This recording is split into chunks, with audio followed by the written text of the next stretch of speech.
combos. Hoje eu vou ensinar 2 combos de Ice. Um de Soulcane e um sem Soulcane. Aqui os status. Eu vou colocar um combo um do lado do outro na tela. Primeiro, 1, 2, 3 e...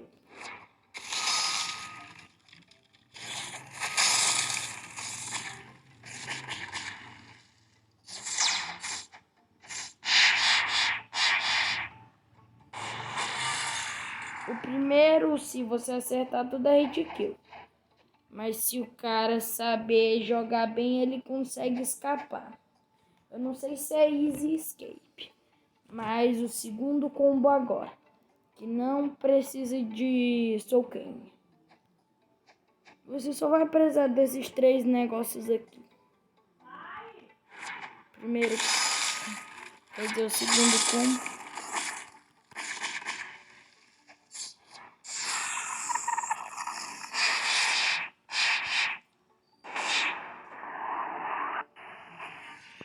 Pronto, os 2 combos.